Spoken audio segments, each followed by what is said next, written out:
are part of a process that will cause harm and not prevent harm. I urge all MPs to vote against this legislation.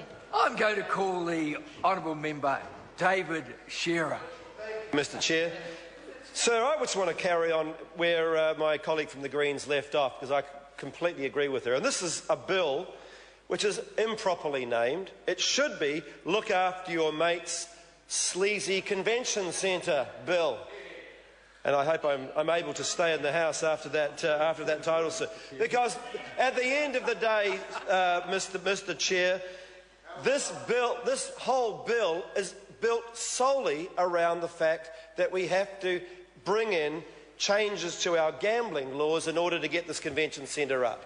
If it was just a simple convention centre, we wouldn't have to be doing this. If it was a simple deal that didn't involve a shonky deal, we wouldn't have to be doing this as well.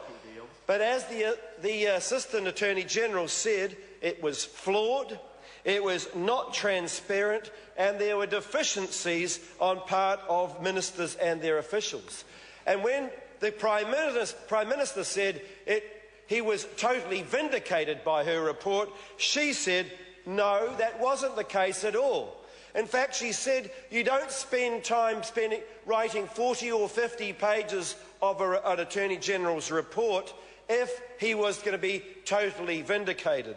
Sir, this was a deal that was shonky from the beginning because of the way it was carried out. It was done over dinner.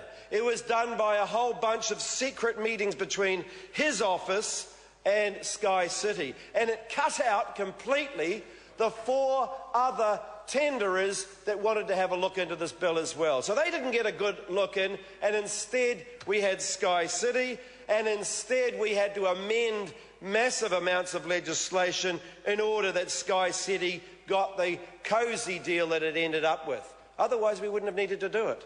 And what sort of deals did they end up with? Well, 110 gambling tables currently goes up by 40. By 40. And here's this, the pokie machines. They have currently 1,657 pokie machines in Sky City currently.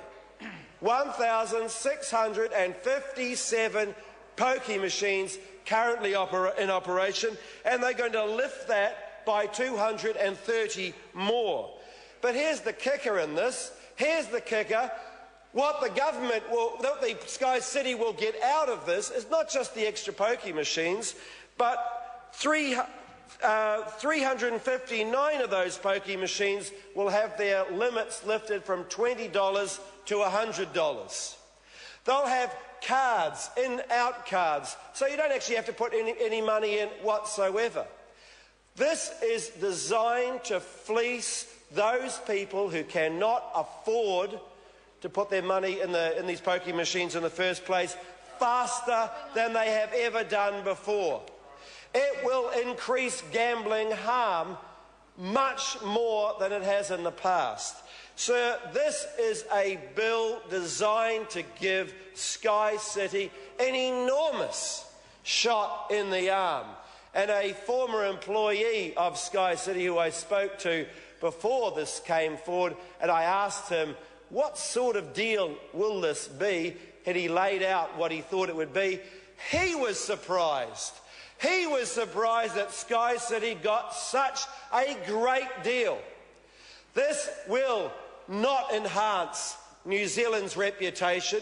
It will not be the economic development miracle that Stephen Joyce said it will do. It will pull money out of people who can least afford that money, and it'll put money in the pockets of those people in New Zealand who have already got that money. Sir, this is wrong. It will do nothing for New Zealand except the knowledge that our convention centre is being built on the backs of people who can least afford to pay for it. And we will be paying, the taxpayer will be paying the bill for all of those thousands of New Zealanders and their families and their kids that will be poorer as a result, sir, of this shonky piece of legislation. So here we are in this House on a Thursday afternoon debating a bill that should never have come to this House, because we should have had a proper process that would have enabled other companies to have a fair good look into the situation. Mr Chairman. Mr Chairman. I'm thinking. I call the honourable member Philip